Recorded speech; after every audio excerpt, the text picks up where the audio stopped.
नमस्कार दोस्तों, अभी जो आरआरबी की एग्जाम हुई है उसके लिए हम जो भी हमारे पास मेमोरी बेस्ड क्वेश्चन आए हैं उसको हम आपके पास लेके आए हैं सोल्व करने के लिए। चलो देखते हैं। पहला क्वेश्चन क्या आया था, a newborn with physiological jaundice should be managed primarily by, मतलब किससे वो मैनेज किया जा सकता है। ए इमीडिएट एक्सचेंज ट्रांसफ्यूजन, ठीक है। उसका दूसरा ऑप्शन दिया था उसने फोटोथेरेपी एंड एडुकेट फीडिंग करवा के। सी उसका दिया था रिस्ट्रिक्टिंग ब्रेस्ट फीडिंग या ब्रेस्ट फीडिंग को रोक के, या डी है गिविंग एंटीबायोटिक्स या उसको एंटीबायोटिक देके। तो इसमें राइट आंसर अपना जाएगा B, phototherapy and educate feeding देके। देखो क्या होता है ना, फिजियोलॉजिकल जॉन्डिस होता है वो न्यूबॉर्न में लिवर इमेच्योरिटी के कारण होता है। मैनेजमेंट में अपन क्या करेंगे, अगर उसको फ्रीक्वेंट ब्रेस्ट फीडिंग देंगे और फोटोथेरेपी यूज किया जाता है ताकि जो बिलीरुबिन होता है अपना जिससे जॉन्डिस हुआ है वो ब्रेक डाउन होकर क्या है बॉडी से इजीली एक्सक्रीट हो सके। तो क्या होता है, फीसस में स्टर्कोबिलिनोजन और यूरिन में यूरोबिलिनोजन के रूप में ये एक्सक्रीट हो जाता है। तो इसका बी आंसर जाएगा। नेक्स्ट क्वेश्चन देखते हैं, the best dietary source of iron among the following. चार ऑप्शन दिए थे उसमें से best dietary source of iron पूछा था, ये हमने खूब कराया हुआ क्वेश्चन है। ए मिल्क, बी स्पिनिच, सी राइस, डी एप्पल। तो इसका राइट आंसर है, अरे हमने बोला था कि हरी पत्तेदार सब्जियां खाओ उसमें आपको सबसे ज्यादा आयरन मिलेगा। तो इसका राइट आंसर जाएगा बी स्पिनिच। स्पिनिच में क्या कॉम्प्लीमेंट्री आयरन कंटेंट ज्यादा होता है, तो ये क्या करता है हीमोग्लोबिन फॉर्मेशन में हेल्प करता है। नेक्स्ट क्वेश्चन देखते हैं। अपना नेक्स्ट क्वेश्चन है, विच यूट्राइन एनोमली, क्या यूट्राइन एनोमली पूछा है, is characterised by two uterine cavities separate by A septum. तो मतलब यूटराइन कैविटी जो सेपरेट हो रही है उसको क्या बोल रहे हैं, bicornuate uterus, B unicornuate uterus. इसका तीसरा ऑप्शन दिया था उसने सेप्टेट यूट्रस, और डी ऑप्शन दिया था आर्कुएट यूट्रस। तो इसका राइट आंसर जाएगा अपना सी सेप्टेट यूट्रस। सेप्टेट यूट्रस क्या होता है, यूट्राइन कैविटी के बीच फाइब्रस या मस्कुलर सेप्टम बनाता है, ठीक है ना, मस्कुलर और फाइब्रस, जिससे कैविटी क्या हो जाती है दो पार्ट्स में डिवाइड हो जाती है। सिंपलेस्ट क्वेश्चन है, एनाटॉमी से अपने गायनिक के एनाटॉमी से पूछा गया था। नेक्स्ट क्वेश्चन आया है, in severe burn cases the first priority of nursing care. देखो नर्सिंग मैनेजमेंट से क्वेश्चन है, ठीक है। बर्न केसेस में क्या करेगी नर्सिंग, ए पेन मैनेजमेंट करेगी, बी एयरवे मेंटेनेंस करेगी, सी ड्रेसिंग ऑफ वुंड करेगी, या डी प्रिवेंट इन्फेक्शन। तो अपना क्या है, अरे भाई सांस नहीं ले रहा उसको देखो पहले, एयरवे मेंटेनेंस बी इसमें राइट आंसर है। क्या होता है कि बर्न में हमेशा ए बी सी प्रिंसिपल काम करता है। ए मतलब एयरवे, ब्रीथिंग एंड सर्कुलेशन, उस हिसाब से तो सबसे पहले किसको मैनेज करना है, एयरवे को मैनेज करेंगे। एयरवे मेंटेनेंस हो जाएगा, उसके बाद देखेंगे इन्फेक्शन है कि उसको कितना पार्कलैंड फॉर्मूला से अपन को उसको फ्लूइड देना है, ये सब बाद में, पहले एयरवे मैनेजमेंट देखेंगे।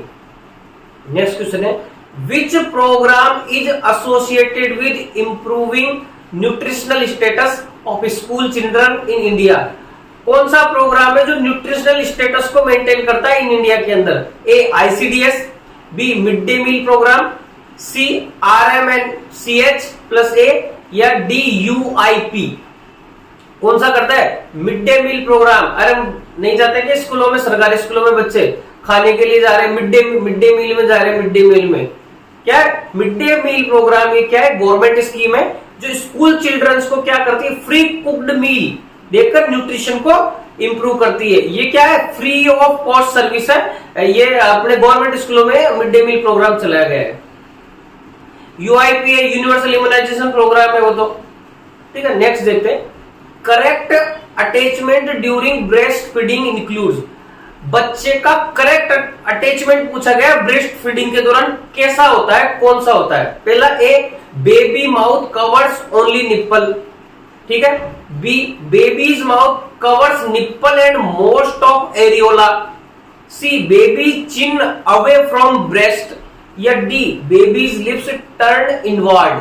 तो इसका राइट आंसर जाएगा अपना B, baby's mouth covers nipple and most of areola. Nipple and उसका जो ब्लैक पार्ट है ना वो एरियोला, ठीक है, इसमें क्या होता है कि प्रॉपर लेज में बेबी का माउथ निप्पल और मोस्ट ऑफ एरियोला कवर करता है, जिससे मिल्क ट्रांसफर क्या है इफेक्टिवली होता है और निप्पल में दर्द भी नहीं होता है। मतलब एयर एंट्री नहीं होगी, अगर वो पूरा कवर कर लेगा तो एयर एंट्री नहीं होगी, प्रॉपर मिल्क का ही एंट्री होगा उसके अंदर और इफेक्टिव ब्रेस्ट फीडिंग होगी। नेक्स्ट क्वेश्चन आया है, KMC kangaroo mother care is mainly recommended for, किसके लिए? ए टर्म न्यूबॉर्न्स के लिए, B low birth weight babies के लिए, सी पोस्टम बेबीज के लिए, या D babies with congenital anomalies के लिए। तो इसका राइट आंसर जाएगा LBW बेबीज के लिए, लो बर्थ वेट बेबीज के लिए ये अपना केएमसी कंगारू मदर केयर देते हैं। बी इसमें राइट आंसर जाएगा। केएमसी का मतलब क्या है? स्किन टू स्किन कॉन्टेक्ट कराया जाता है, मदर की स्किन से बच्चे की स्किन का कॉन्टेक्ट कराया जाएगा, जो क्या करता है LBW और प्रीमेच्योर जो बेबीज होते हैं, जो टेम्परेचर एक तरीके से प्रीमेच्योर बेबीज में क्या है टेम्परेचर कंट्रोल और ब्रेस्ट फीडिंग को ये इंप्रूव करने के काम आता है कि उससे क्या अटैचमेंट बना रहेगा मां से, कंगारू मदर केयर। ठीक है, नेक्स्ट क्वेश्चन है, the most appropriate position of an unconscious patient to prevent aspiration. Unconscious patient में एस्पायरेशन को प्रिवेंट करने के लिए कौन सी पोजीशन दी जाएगी? ए ऑप्शन है सुपाइन, बी है left lateral position, C Trendelenburg position, D Fowler position. हमने कहा था बार बार कि पोजीशन की क्वेश्चन पढ़ के जाओ। इसका राइट आंसर है बी लेफ्ट लेटरल पोजीशन। देखो लेफ्ट लेटरल पोजीशन में क्या होता है कि जो भी ड्रेन होंगे ना आपके वो साइड में ड्रेन हो जाएगा और एस्पायरेशन के चांसेस भी कम हो जाएंगे। सिटिंग में नहीं देना है, सुपाइन में तो बिल्कुल भी नहीं देना है। अनकॉन्शियस पेशेंट है तो सिटिंग कैसे बैठेगा?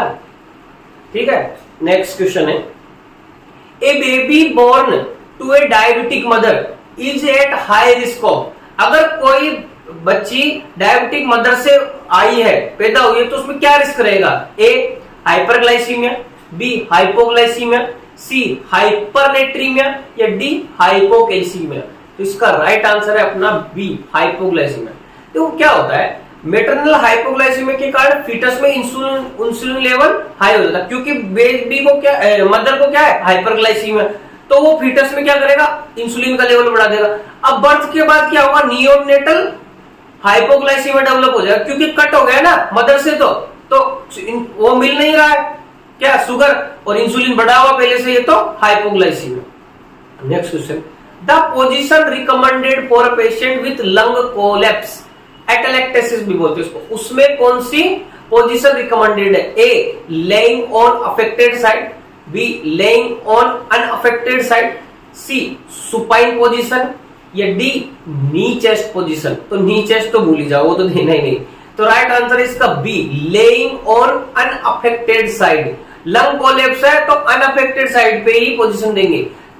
अरे अगर अफेक्टेड साइड पे देंगे तो वेंटिलेटेड कैसे होगा? क्या है हेल्थी लंग को बेटर वेंटिलेशन देने के लिए पेशेंट को अनअफेक्टेड साइड पे लिटाया जाता है, यानी उसी साइड पे लिटा दिया, पहले उधर तो कोलैप्स हुआ पड़ा है। Next question, the instrument use to detect fetal heart rate during pregnancy. ये हमारा मोस्ट इंपोर्टेंट क्वेश्चन सीरीज थी, उसमें करवाया गया है। ए डिटेक्ट क्या करना है? फीटोस्कोप से डिटेक्ट करेंगे एफएचआर, या बी कार्डियो क्या है ऑप्शन है कार्डियो इकोग्राफ से, ठीक है, डी सी डॉपलर अल्ट्रासाउंड, या डी स्टेथोस्कोप। तो स्टेथोस्कोप तो हटा दो पहले, इसमें क्या कंफ्यूजन होगा एफएचआर और डॉपलर में। तो इसका राइट आंसर जाएगा डॉपलर अल्ट्रासाउंड। इसमें क्या होता है कि डॉपलर अल्ट्रासाउंड में क्या प्रेगनेंसी के अर्ली वीक में ही एफएचआर डिटेक्ट कर सकते हैं। जो फीटोस्कोप है ना, वो फीटोस्कोप तो अपना ये मानो 20-22 वीक पे यूज करते हैं, ठीक है। वाइडली यूज इंस्ट्रूमेंट तो डॉपलर ही है, ठीक है, अर्ली में ये यूज हो जाता है। नेक्स्ट क्वेश्चन देखते हैं, hypothermia in newborn is defined as body temperature below. अरे किससे बिलो जाएगा तब बच्चे में हाइपोथर्मिया बोलेंगे? A 37 degree centigrade, B 5 degree centigrade, C 36 degree centigrade, या D 35 degree centigrade. Simple question है, इसका राइट आंसर जाएगा 36 डिग्री सेंटीग्रेड। WHO के अनुसार बता रहा हूं, न्यू बोर्न में बॉडी टेम्परेचर जो रहता है ना वो 36.5 से कम होने पर हाइपोथर्मिया माना जाता है। समझ गए? बच्चों में 36.5 डिग्री सेंटीग्रेड से अगर बच्चे में टेम्परेचर कम हुआ उसको हाइपोथर्मिया कहेंगे, ये according to WHO। Next question देखेंगे, oral care for unconscious patient should be preferably be given in, देखो पोजीशन से तीसरा क्वेश्चन आया है। A supine position, B right lateral position, C left lateral position and D sitting position. तो इसका right answer जाना चाहिए बी राइट लेटरल पोजीशन। देखो क्या है, राइट लेटरल पोजीशन में क्या होता है, सीक्रेशन क्या है, इजीली ड्रेन हो जाते हैं और एस्पायरेशन भी प्रिवेंट हो जाता है, कि मतलब वो एस्पायरेशन भी नहीं कर पाएगा। तो इसमें जाएगा right lateral position. Next question है, inventory control in hospital mainly help in, अगर इन्वेंट्री कंट्रोल हो रही है हॉस्पिटल में तो किस चीज में हेल्प करेगी आपकी? ए इंक्रीजिंग स्टाफ, स्टाफ को इंक्रीज करने में, या B reducing wastage and ensuring supply, C increasing patient admission, या डी रिड्यूसिंग डॉक्यूमेंटेशन। तो इसका राइट आंसर है इन्वेंट्री क्यों करते हैं? अरे reducing wastage and ensuring supply, क्या चाहिए क्या नहीं चाहिए और जो वेस्ट हो रहा है उसको रोको, उसके लिए तो इन्वेंट्री करते हैं। तो क्या इन्वेंट्री कंट्रोल हॉस्पिटल सप्लाईज को प्रॉपरली वेस्टेज रिड्यूस करने के लिए और कंटिन्यूस सप्लाई मेंटेन करने के लिए की जाती है। यानी कुछ भी सामान आ रहा है कुछ भी मंगा रहे हैं, नहीं, जो काम का है वो मंगाया जाता है, जो नहीं काम का उसको नहीं मंगाया जाता, मतलब वेस्टेज को रोकने के लिए। देखो सबसे सीधा क्वेश्चन आया है, the most common organism causing hospital acquired UTI. ठीक है, हॉस्पिटल में रहते टाइम इकोलाई यूटीआई किससे होता है? मैंने आंसर बोल दिया। A streptococcus aureus, B Escherichia E coli, ठीक है, स्ट्रेप्टोकोकस न्यूमोनी और स्यूडोमोनास ओरिजिनोसा। तो इसका राइट आंसर है बी इस्चेरिया कोलाई। क्या है इकोलाई? क्या है? यूरिनरी ट्रैक्ट इन्फेक्शन का मोस्ट कॉमन पॉजिटिव ऑर्गेनिज्म है, और स्पेशली कैसे? जिसमें कैथेटर लगा हो, कैथेटर एसोसिएटेड यूटीआई में ये इकोलाई तो सबसे मोस्ट फेमस पर्सन है। देखो नेक्स्ट क्वेश्चन आया है, mean median and mode are measures of, क्या मेजर करते हैं? Dispersion, B central tendency, C variability, या डी कोरिलेशन। अरे किसको मीन मोड मीडियन क्या मेजर करते हैं? ये अपना उसमें स्टैटिक्स में से आया, रिसर्च एंड स्टैटिक्स में से। इसका राइट आंसर है B central tendency. Mean mode median क्या करता है? डेटा के एवरेज या सेंट्रल वैल्यू को रिप्रेजेंट करते हैं, इसलिए ये मेजर ऑफ सेंट्रल टेंडेंसी है, मतलब बीच का मान देते हैं आपको ये।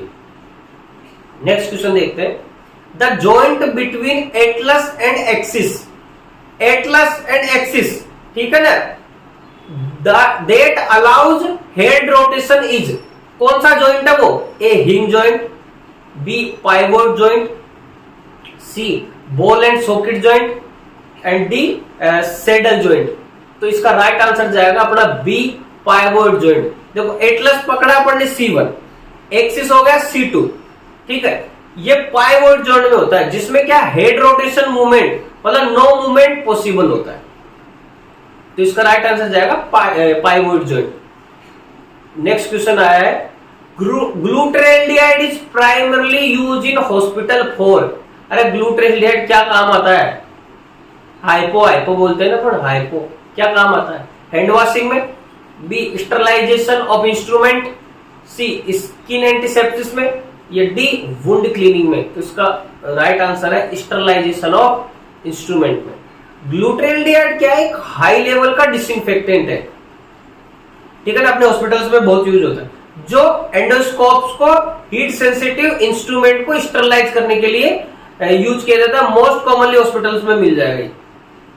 2% ग्लूटाल्डिहाइड होता है शायद, ठीक है। नेक्स्ट क्वेश्चन देखेंगे, absence of anal opening in newborn is, क्या बोलेंगे अगर किसी बच्चे में एनाल ओपनिंग ही नहीं है उसको क्या बोलते हैं? ए हिंस्प्रंग डिजीज, बी आया इसमें इम्परफोरेट एनस, सी इंटुससेप्शन, या डी पाइलोरिक स्टेनोसिस। अरे सीधा सा आंसर है, तीनों तो हटा ही दो तो बिना देखे, इसका बी आंसर आएगा इम्परफोरेट एनस। इसमें क्या होता है? इम्परफोरेट एनस क्या आता है? कंजेनाइटल कंडीशन है ये जन्मजात आती है, ठीक है, जिसमें एनाल ओपनिंग क्या है? डेवलप नहीं होती, इसलिए न्यूबॉर्न में क्या होता है? स्टूल पास नहीं कर पाता है। नेक्स्ट क्वेश्चन देखते हैं, in therapeutic communication the most important nursing is, therapeutic communication में कौन सी नर्सिंग स्किल इंपॉर्टेंट है? ए गिविंग एडवाइस, उसको एडवाइस देंगे, एक्टिव लिसनिंग, या सी डोमिनेटिंग कन्वर्सेशन, या D avoiding patient question.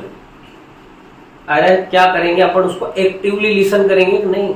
Therapeutic अपन उसको कुछ समाधान करने की जगह अवॉइडिंग पेशेंट क्वेश्चन के पेश कर सकते हैं अपन। इसका राइट आंसर जाएगा B, active listening. Therapeutic communication में क्या है, नर्स और पेशेंट की फीलिंग्स और प्रॉब्लम को समझने के लिए एक्टिव लिसनिंग ही सबसे इंपॉर्टेंट है। अगर उसको सुनोगे नहीं तो उसका क्या इलाज करोगे तुम? नेक्स्ट क्वेश्चन देखते हैं, the concept of rooming in refers to, rooming in, अरे एक पीरियड में क्वेश्चन आता है रूमिंग इन कि क्या चीज डिनोट करता है, क्या कॉन्सेप्ट है ये? तो इसका ऑप्शन है ए baby kept in NICU for observation, B mother and baby kept together 24 hours a day, C option इसका baby feed only formula milk, ठीक है, और डी ऑप्शन इसका baby separated from mother at night. इसका right rooming in मतलब room में साथ रखना है, क्या? B mother and baby keep together 24 hours a day. क्या होता है इसमें, मदर और बेबी सेम रूम में रहते हैं, जिसमें बॉन्डिंग और ब्रेस्ट फीडिंग इंप्रूव होती है, क्योंकि उसका अटैचमेंट बढ़ता है उससे, ठीक है ना। माँ मदर को समझेगी, मदर माँ को समझेगी, जो भी बेटा हो या बेटी हो। देखो नेक्स्ट क्वेश्चन आया, gram staining differentiate bacteria based on, A capsule presence होता है, बी सेल वॉल स्ट्रक्चर होती है, सी ऑप्शन है डीएनए कंपोजिशन होता है इसमें, ये डी मोटिलिटी। तो इसका राइट आंसर जाएगा इसमें बी सेल वॉल स्ट्रक्चर होती है। ग्राम स्टेन बैक्टीरिया क्या होते हैं, जो ग्राम पॉजिटिव और ग्राम नेगेटिव में डिफरेंशिएट करने के काम आते हैं, based on the cell wall structure. इसमें नेक्स्ट क्वेश्चन अपन देखते हैं, कौन सा है, in Kubler Ross stage of grief, DABDA DABDA the first stage is, कौन सी होती है? A anger, B denial, C bargaining and D acceptance. तो राइट आंसर है डाबडा का डी से डिनाइल में फर्स्ट स्टेज होती है ग्रीफ में, डिनाइल।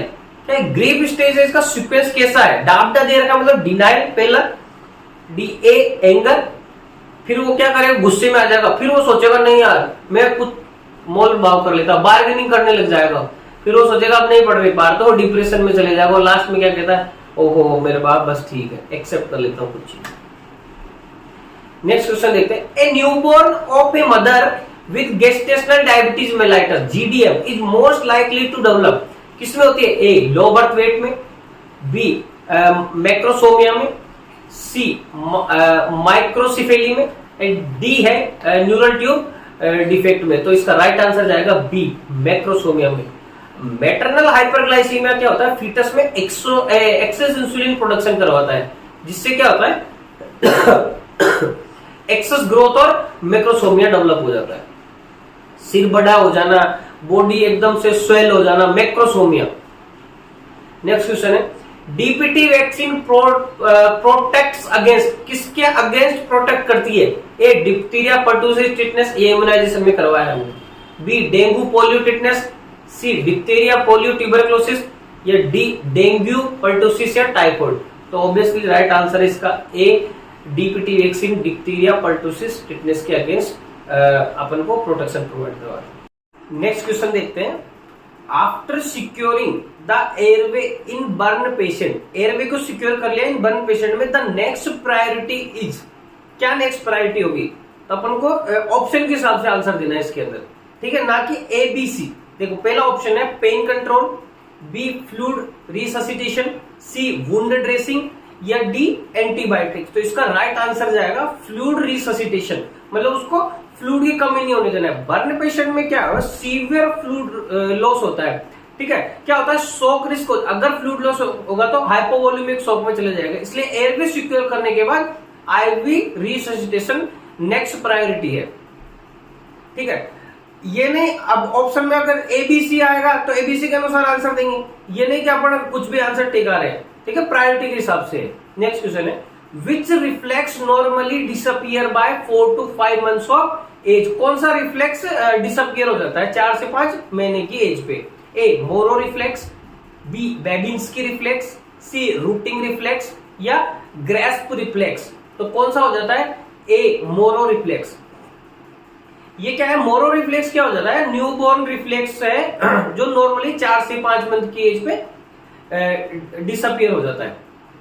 नेक्स्ट क्वेश्चन देखेंगे अपन, FNAC fine needle aspiration cytology biopsy stand for, ठीक है, आंसर पहले ही बोल दिया है। ए इसका आंसर ए ऑप्शन है fine needle aspiration cytology, B fine needle aspiration culture, C fine needle aspiration culture and D है fluid needle aspiration cytology.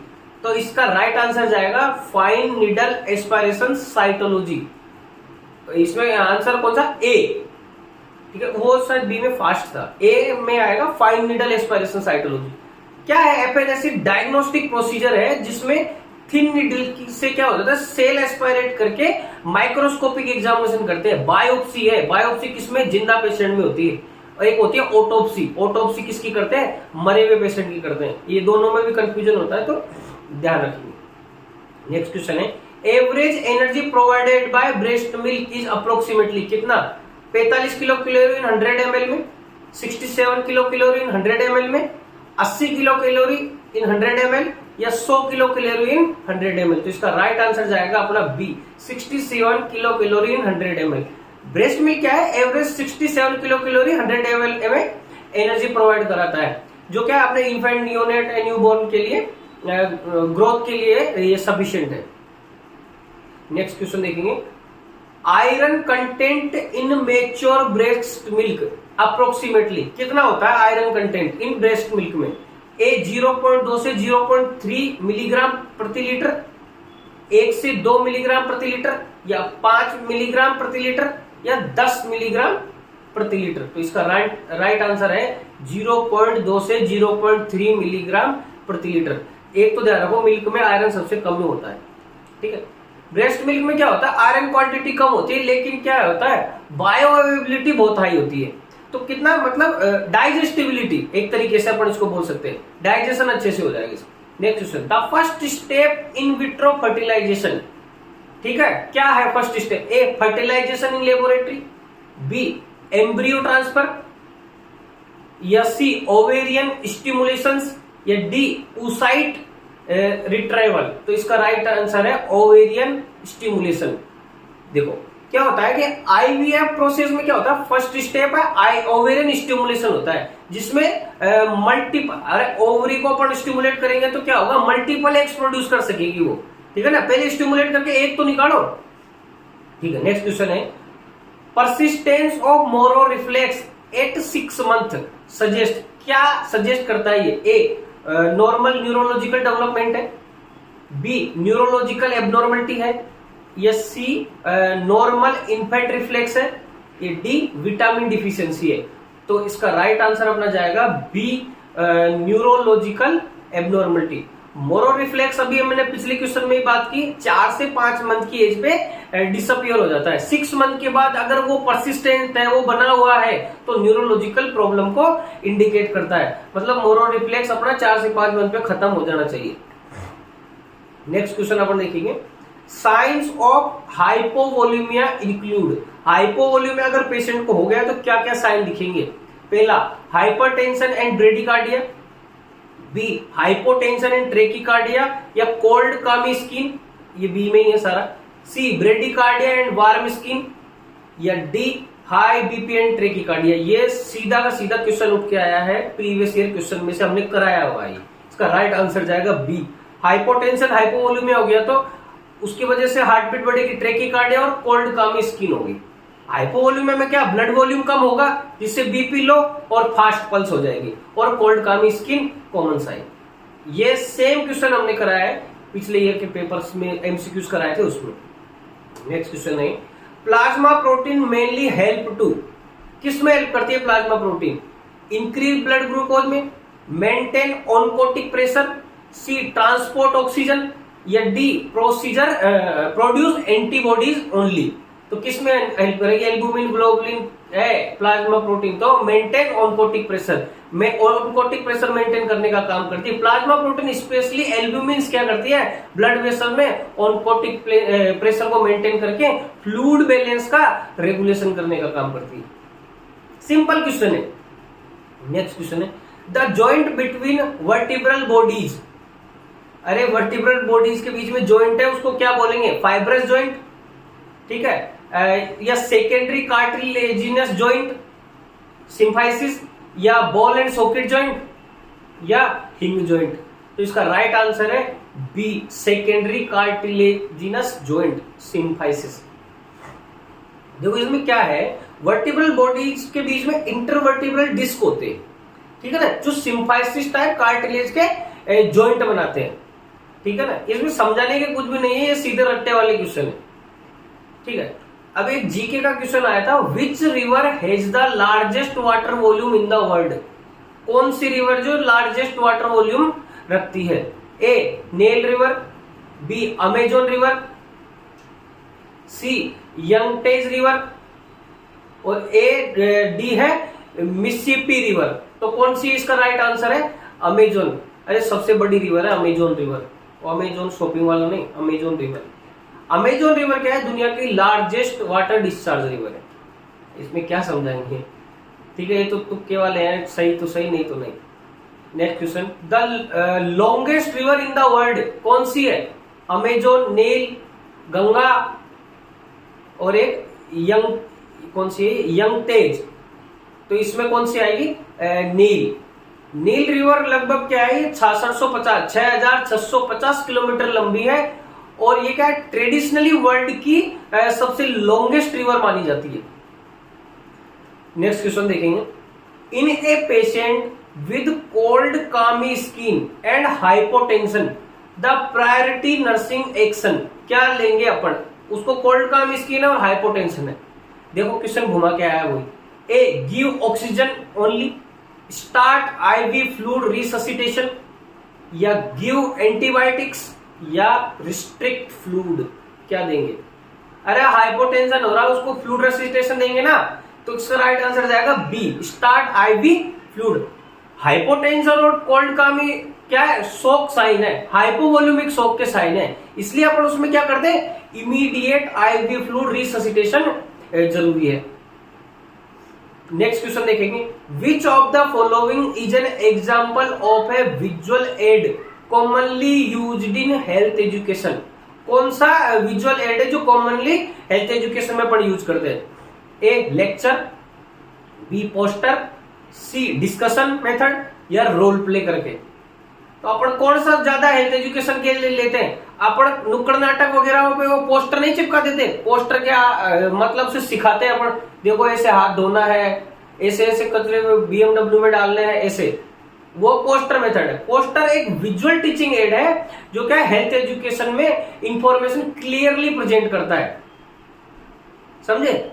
Next question है, in health education the visual aid that shows sequential steps of a process क्या है? A flash card, B chart, C panel graph मतलब graph के माध्यम से, या D film. तो इसमें राइट आंसर क्या आएगा? ए फ्लैश कार्ड। फ्लैश कार्ड क्या है? सीक्वेंशियल पिक्चर के स्टेप्स को दिखाने के लिए यूज होता है। फ्लैश कार्ड बनाते नहीं कि अपन छोटे छोटे फ्लैश कार्ड बनाते हैं, वो है ये। नेक्स्ट क्वेश्चन देखते हैं, marriage between individuals of different social group और कास्ट, इसको क्या बोलेंगे? एंडोगेमी, बी एक्सोगेमी, पोलोगेमी, या मोनोगेमी। अरे एक्सो दूसरे कास्ट और धर्म से आ रहे मतलब एक्सोगेमी। एक्सोगेमी में मैरिज क्या होती है? डिफरेंट कास्ट से होगी और डिफरेंट सोशल ग्रुप के इंडिविजुअल के बीच होती है। ये पोलीगेमी मतलब तो हो गया एक से ज्यादा, ठीक है ना। एक्सो मतलब डिफरेंट कास्ट और सोशल ग्रुप से। नेक्स्ट क्वेश्चन देखेंगे, psychology is primarily the study of, अरे साइकोलॉजी किसकी स्टडी करते हैं? ए सोसाइटी की, B human behaviour and mental processes, C culture and D population की।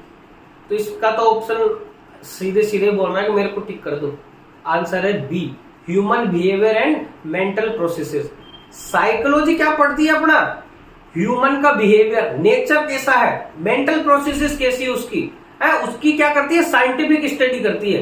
ये कोई टोटके वाला मामला नहीं है, scientific study of mental process and behaviour of the human being. Next question, according to Erik, the psychological stage in infancy, कब से? 0 से 1 ईयर इज, पहला ऑप्शन है autonomy versus shame, B trust versus mistrust, C initiative versus guilt और D industry versus inferiority. तो इसका right answer है B trust versus mistrust होता है उसको। इन्फेंसी स्टेज में क्या है? चाइल्ड केयर गिवर पे डिपेंड करता है, इन्फेंट में मतलब जो उसको केयर दे रहा है ना उस पे ही डिपेंड करता है वो, इसलिए ट्रस्ट वर्सेस मिसट्रस्ट, मैं इस पे विश्वास करूं या नहीं करूं, उसमें ही क्या वो कंफ्यूजन रहता है। तो ये स्टेज इन्फेंसी में डेवलप होती है। Next question, according to Maslow hierarchy of needs the highest level of need is, कौन सी है? ए एस्टीम मतलब self esteem, B self actualization, C safety need and D psychological need. कौन सी है उसके अंदर? Self actualization. मास्लो हायरार्की का हाईएस्ट लेवल क्या है? Self actualization. अरे अगर इसमें ऑप्शन दूसरे दे देता फिजियोलॉजिकल, तो इसमें फिजियोलॉजिकल आंसर होता। तो इसमें कौन सा आंसर जाएगा? सेल्फ एक्चुअलाइजेशन है, जिसमें पर्सन अपनी फुल पोटेंशियल अचीव करता है। नेक्स्ट क्वेश्चन देखेंगे, copper IUCD primarily works by, क्या करती है? प्राइमरीली क्या फंक्शन है इसका? A preventing ovulation, B preventing fertilization by creating spermicidal environment, ठीक है, या थिकनिंग सर्वाइकल म्यूकस, या डिस्ट्रॉइंग एम्ब्रियो। क्या करती है ये? क्या करती है? इसका राइट आंसर जाएगा B preventing fertilization by creating spermicidal environment. वहां पे क्या करती है? स्पर्मिसाइडल, साइडल मतलब मारना, किसको? स्पर्म को मारने का काम करती है। आईयूसीडी क्या है? यूट्रस में स्पर्मिसाइडल इन्वायरमेंट क्रिएट करती है, जिससे क्या फर्टिलाइजेशन को प्रिवेंट होता है। ओवुलेशन का कुछ नहीं करेगी, स्पर्म को ही मार देगी, जो मेन काम है ना उसको ही खत्म कर देगी। नेक्स्ट क्वेश्चन है, द इंजेक्टेबल कॉन्ट्रासेप्टिव डिपो-प्रोवा कंटेन्स, ठीक है, क्या कंटेन करता है? एस्ट्रोजन, बी प्रोजेस्टेरोन, ये उसका दूसरा है methyl progesterone acetate, C testosterone या ऑक्सीटोसिन। तो इसका राइट आंसर जाएगा B progesterone, methyl progesterone acetate. Depo Provera क्या है? लॉन्ग एक्टिंग इंजेक्टेबल कॉन्ट्रासेप्टिव है। इसमें क्या है?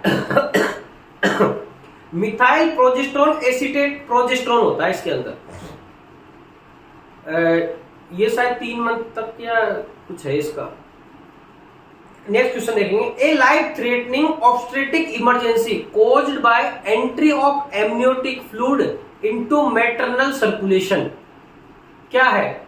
ए किसमें? प्लेसेंटा प्रीविया में, बी एमनियोटिक फ्लूइड एम्बोलिज्म में, सी एक्लाम्सिया या डी प्लेसेंटल अब्रप्शन में। क्या आंसर जाएगा इसका? B amniotic fluid embolism.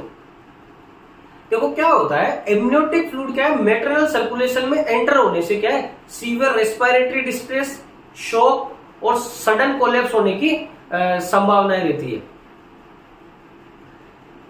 ये हमारे सारे मेमोरी बेस्ड क्वेश्चन थे जो हमको बच्चों ने बताए और हमने कहीं से लिए हैं। वो आगे अगर जो भी मेमोरी बेस्ड क्वेश्चन आएंगे आज के एग्जाम में वो हम सोल्व करवाएंगे। और ऐसी वीडियो के लिए देखते रहिए बेलपुर नर्सेस को, चैनल को लाइक करें, शेयर करें, सब्सक्राइब करें और आगे तैयारी करते रहें। इस बार नहीं तो नेक्स्ट टाइम होगा, सिलेक्शन जरूर होगा।